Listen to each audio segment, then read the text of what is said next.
फौजी भाइयों जय हिंद। आज हम आपके लिए 15 मोस्ट इम्पॉर्टेंट मैथ के क्वेश्चन लेके आए हैं जो कि आर्मी जीडी टेनमैन वाले बच्चों के लिए बहुत इम्पॉर्टेंट क्वेश्चन है। तो दोस्तों आप सब अपने कापी और कलम लेके तैयार हो जाइए और आपको वीडियो खत्म होने के बाद लास्ट में बताना है कि आपके 15 में से कितने सवालों के सही जवाब दें। और दोस्तों जो अभी हमारे चैनल पे नए हैं वो वीडियो को सब्सक्राइब कर लें और लाइक भी कर दें, प्लस मित्रों आप सब वीडियो को शेयर भी कर दिए। आप सबका सपोर्ट ही हमारे लिए मोटिवेट का काम करेगा। जय हिंद।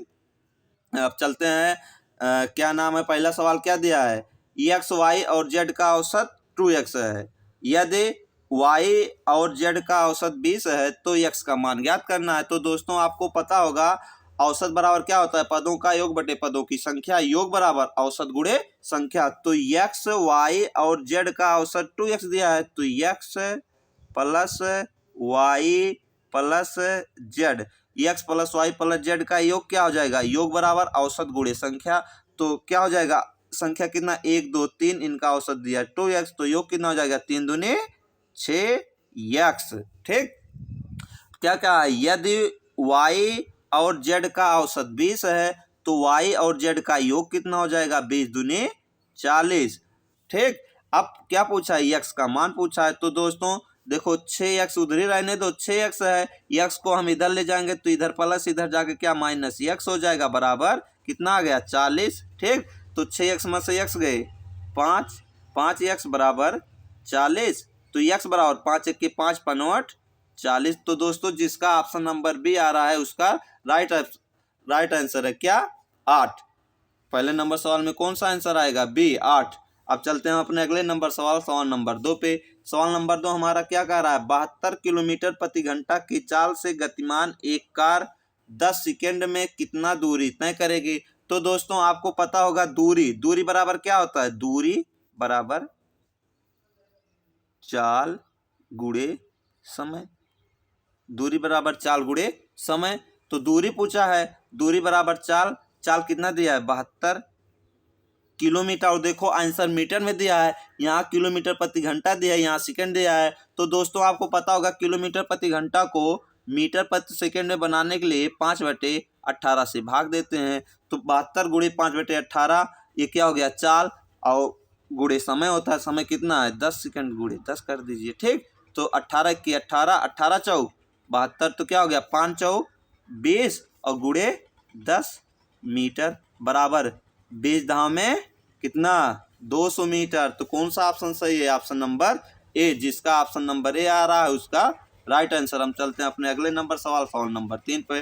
सवाल नंबर 3 क्या कह रहा है, यदि 90 में x% की वृद्धि की जाए तो यह 117 हो जाता है। तो x का मान ज्ञात कीजिए। तो दोस्तों देखो कोई संख्या 90 है, 90 से कितना हो जा रहा है 117 हो जा रहा है। ठीक, तो x% की वृद्धि करने पर 117 हो जा रहा है। तो हम देखेंगे कोई संख्या 90 है, 90 से 117 हो जा रहा है तो कितने की वृद्धि हो रही है, 27 की वृद्धि हो रही है। कितने की, 27 की। ठीक, कितने से 90 से, तो 90 कहाँ रहेगा नीचे, प्रतिशत बताना है तो गुणे में 100%, गुणे में 100%। 1 0 से 1 0 कैंसिल, 9 1 के 9, 9 तिरिक 27, 10 तिहाई 30 बराबर कितना आ गया 30% की वृद्धि। तो 30% मतलब कौन सा ऑप्शन सही है, ऑप्शन नंबर बी। जिसका ऑप्शन नंबर बी सही है उसका राइट आंसर। तो हम चलते हैं अपने अगले नंबर सवाल नंबर 4 पर। सवाल नंबर 4 देखो सिर्फ देखने में बड़ा है, लगाने में बहुत आसान है दोस्तों। देखो क्या दिया है, 50 छात्रों और 6 शिक्षकों वाले एक कक्षा में प्रत्येक छात्र को कुछ चॉकलेट दी गई जिनकी संख्या कुल छात्रों की संख्या के 16% के बराबर है। तो छात्रों को पहले प्रत्येक छात्रों को कितना कितना मिला, प्रत्येक छात्र की पूछें कितना मिला, प्रत्येक छात्र मतलब एक छात्र को जो मिला है, एक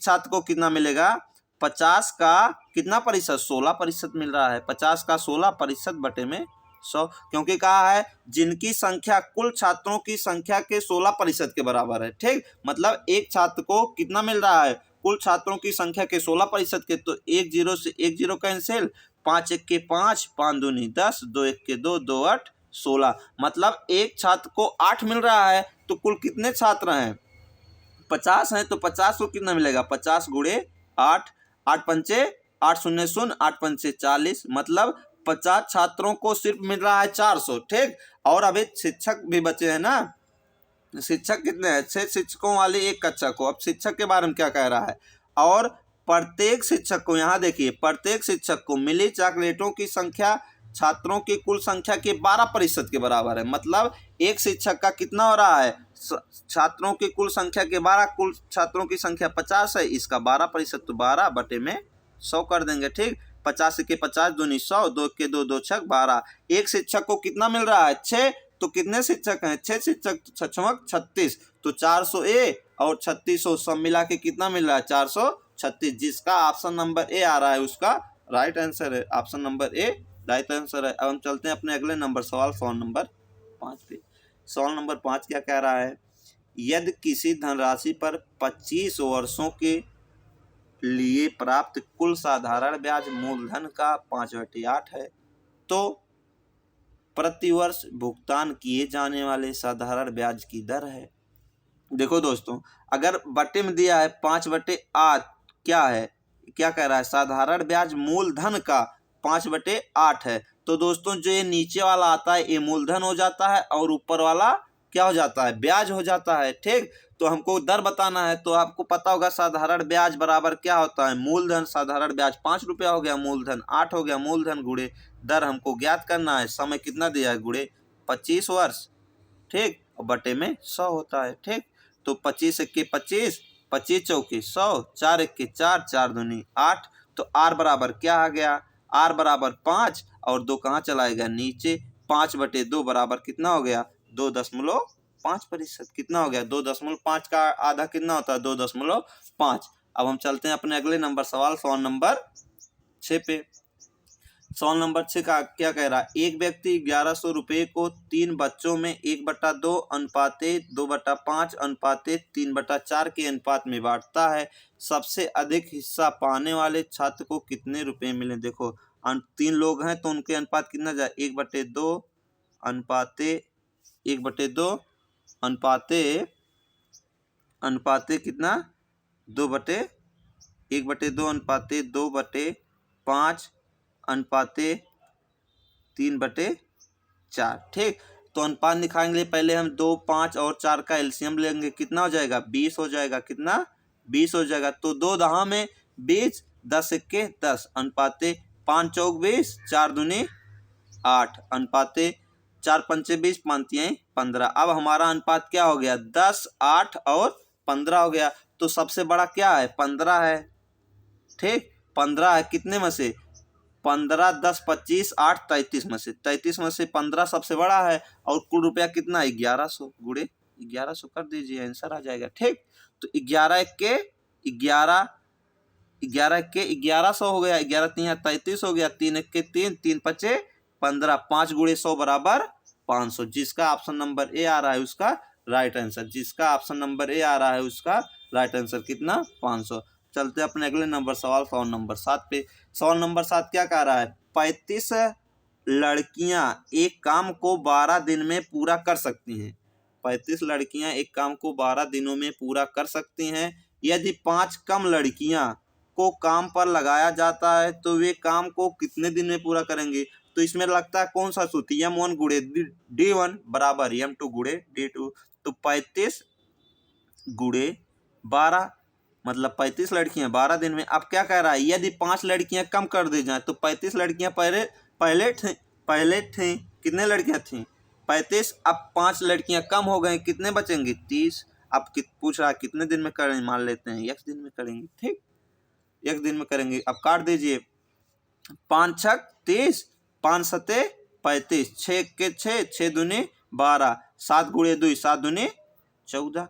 हमारा कौन सा ऑप्शन सही है, सी, जिसका ऑप्शन नंबर सी आ रहा है 14 उसका राइट आंसर है। चलते हैं अपने अगले नंबर सवाल नंबर 8 पर। देखो क्या कह रहा है, 2 अंकों की वह बड़ी से बड़ी संख्या ज्ञात कीजिए जो 7 और 13 दोनों से विभाज्य है। देखो 2 अंकों की सबसे छोटी संख्या जो 7 और 13 से विभाज्य क्या हो जाएगा, 7 गुणे 3, 7 तेरे 21। 21 सबसे छोटी ऐसी 2 अंकों की संख्या है जो क्या नाम है, 7 और 3 दोनों से विभाजित। उसके बाद 21 दूना 42, इसके बाद 21 तिया 63, इसके बाद 21 चौक 84, इसके बाद 21 पंचे 105। 105 जो है वो कितने 3 अंकों का हो जा रहा है, लेकिन हमको 2 अंकों की सबसे बड़ी संख्या चाहिए, तो 21 चौक 84 कौन सा हो जाएगा, 84। ऑप्शन से देख लीजिए, 91 21 से नहीं कटेगा, 96 नहीं कटेगा, ये 63 कटेगा, लेकिन 63 क्या नाम है, तीसरे नंबर की 2 अंकों की बड़ी संख्या, हमको सबसे बड़ी 2 अंकों की चाहिए जो 7 और 3 से कटे, 7 3 21 21 चौक 84, तो क्या सही होगा, 84।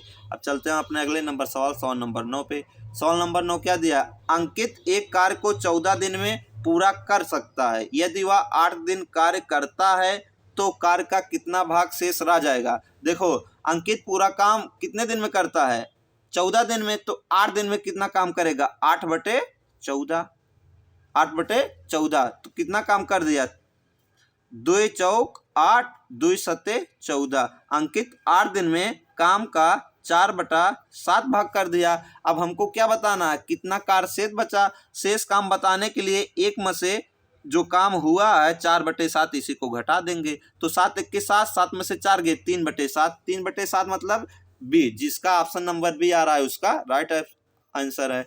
7 1 के 7, 7 में से 4 गए 3, 3/7, सबसे आसान सवाल। अब चलते हैं हम अपने अगले नंबर सवाल, सवाल नंबर 10 पर। सवाल नंबर 10 क्या कह रहा है, एक बोतल का अंकित मूल्य 2600 रुपये है, 10% और 30% की 2 क्रमागत छूट दी जाती है, विक्रय मूल्य ज्ञात करना है। तो दोस्तों एक अंकित मूल्य कितना है, 2600 रुपये, एक बोतल का अंकित मूल्य 2600।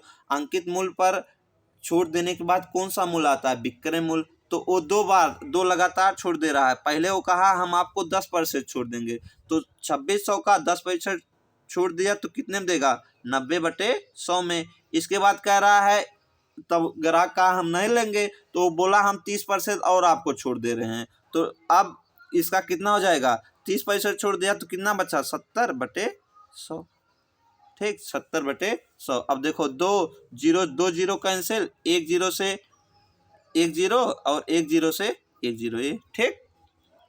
अब कितना हो गया, 9 छक 54 के 4 हासिल 5, 9 दूनी 18, 18 5 23, 234 गुणे अभी 7 बचा है, तो 7 चौक 28 के 8 हासिल 2, 7 त्रिक 21 2, 23 के 3 हासिल 2, 7 दूनी 14 2 16, 1638 रुपये। 1638 मतलब जिसका ऑप्शन नंबर डी आ रहा है उसका राइट आंसर। 10वें नंबर सवाल का जिसका ऑप्शन नंबर डी आ रहा है उसका राइट आंसर। अब हम चलते हैं अपने अगले नंबर सवाल, सवाल नंबर 11 पे। सवाल नंबर 11 क्या कह रहा है, क्रमागत 10 पूर्णांकों का औसत कितना है, 11/2 है। इन पूर्णांकों में से सबसे छोटी 4 संख्याओं का औसत कितना होगा। तो दोस्तों औसत हमेशा कहाँ आता है, मध्य में। औसत कहाँ आता है, मध्य में, ठीक। तो मध्य में 11/2 का मतलब कितना हो गया, 5.5, 11.2 का मतलब 5.5, क्यों, औसत कितना हो गया 5.5, 2 पंचे 10, बचा कितना 1.0, 2 पंचे 10, 5.5। तो संख्या इसके पहले क्या रही होगी, 5 और इसके बाद 6, इसी के बीच में आया है, तो मतलब क्रमागत संख्याएं हैं। और क्या पूछा है, 10 क्रमागत संख्याओं का औसत इतना है। इन संख्याओं में से सबसे छोटी 4 संख्याओं का औसत पूछा है, तो हमको बड़ी मतलब नहीं है, तो क्रमागत संख्याएं 5, इसके पहले 4 पड़ा होगा, इसके पहले 3, इसके पहले 2, इसके पहले 1। हमको 4 क्रमागत छोटी संख्याओं को, तो 1 2 3 और 4 का औसत बताना है। तो औसत बराबर क्या होता है, पदों का योग बटे पदों की संख्या। तो योग कितना हो जाएगा, 4 3 7 2 9 1 10, 10/4, 10/4 बराबर कितना, 2 दूनी 4, 2 पंचे 10, 5/2, 5/2 बराबर 2.5, मतलब जिसका ऑप्शन नंबर ए आ रहा है उसका राइट आंसर है, जिसका ऑप्शन नंबर ए आ रहा है उसका राइट आंसर है। हम चलते हैं अपने अगले नंबर सवाल, सवाल नंबर 12 पे। सवाल नंबर 12 क्या कह रहा है, 2400 रुपये के मूलधन पर 5% वार्षिक की दर से 4 वर्षों का साधारण ब्याज। तो दोस्तों आपको पता होगा साधारण ब्याज बराबर क्या होता है, मूलधन गुणे दर गुणे समय बटा 100। तो मूलधन कितना दिया है, 24,000 गुणे मूलधन गुणे दर 5% गुणे समय कितना दिया है, 4, तो बटे 100। अब देखो 1 जीरो से 1 जीरो कैंसिल, 1 जीरो से 1 जीरो, 5 चौक 20 हो गया, 20 शून्य शून्य हो गया, 20 चौक 80, 80 के शून्य हासिल 8 20 दूना 40 8 48। तो कितना आ रहा है 4800। जिसका ऑप्शन नंबर ए आ रहा है उसका राइट आंसर है। कितना आएगा 4800। हम चलते हैं अपने अगले नंबर सवाल सवाल नंबर 13 पे। क्या कहा है 50 मीटर की ऊंचाई वाले 50 मीटर की ऊंचाई वाले एक पेड़ को इस तरह काटा जाता है ताकि पेड़ की ऊंचाई 10% कम हो जाती है। पेड़ की वर्तमान ऊंचाई है, देखो 50 मीटर पहले था, अब 10 मीटर कम हो जा रहा है, 10% क्या हो जा रहा है कम हो जा रहा है। तो 50 पहले था मतलब 100, अब 10 कम हो जा रहा है तो बचा कितना 90%, हटाने के लिए बटे में 100। तो 50 एक जीरो से एक जीरो, एक जीरो से एक जीरो, 9 बचे 45 मीटर। कितना बचा 45 मीटर। जिसका ऑप्शन नंबर ए है उसका राइट ऑप्शन है, option number A right answer है। चलते हैं अपने अगले नंबर सवाल सवाल नंबर 14 पे। क्या दिया है दो संख्याओं का अनुपात 3:4 है। यदि इनका महत्तम समापवर्तक 8 है तो दोनों संख्याएं। बहुत आसान सवाल है दोस्तों, ऐसा सवाल यदि दिया हो, क्योंकि जो मासा होता है वो संख्याओं में गुणा होता है, ठीक। तो अनुपात दिया 3:4, तो डायरेक्ट आप जो महत्तम समापवर्तक दिया उसी से गुणा करा दीजिए। 8 तिरिक 24 और कितना दिया है 8 चौक 32, 8 तिरिक 24 8 चौक 32, 8 तिरिक 24 8 चौक 32 हो जाएगा। तो दोस्तों इसमें कोई ऑप्शन मैच नहीं कर रहा है, इसमें कोई ऑप्शन मैच नहीं कर रहा है। तो ये जो ऑप्शन नंबर दे दिया है 24 और यहाँ क्या होना चाहिए था 32, 24 और 32, तब ऑप्शन नंबर आपका डी सही हो जाता। तो इसका राइट आंसर क्या आ जाएगा 24 और 32 आ जाएगा, ठीक। अब हम चलते हैं अपने लास्ट नंबर सवाल सवाल नंबर 15 पे। सवाल नंबर 15 क्या है 8 27 64 25, यहाँ क्या आएगा। तो दोस्तों आपको पता होगा 8 कितने का घन है 2 का, और 27 3 का, ये 2 का, 8 2 का घन, 27 3 का, 64 4 का, और 25 5 का। आपके कितने का घन लिखेंगे 6, 6 का घन कितना होता है 216, 6 का घन 216। तो जिसका 216 आ रहा है मतलब ऑप्शन नंबर ए उसका राइट आंसर। तो दोस्तों आपको अभी कमेंट में बताना है कि आपके 15 में से कितने क्वेश्चनों का सही सही जवाब दिया। और दोस्तों झूठ नहीं बोलना है, क्योंकि झूठ बोलेंगे तो आप अपने साथ धोखा करेंगे। और आप सब अभी से बहुत ज़्यादा मेहनत करिए, क्योंकि आपके पास ज़्यादा 15 से 20 दिन बचे हैं। ये 15 से 20 दिन आप एकदम जी जान लगा के पढ़िए। और यदि आपका कोई सवाल है तो कमेंट में ज़रूर बताएं। और दोस्तों वीडियो को ज़्यादा लाइक शेयर और सब्सक्राइब करें। जय हिंद जय भारत।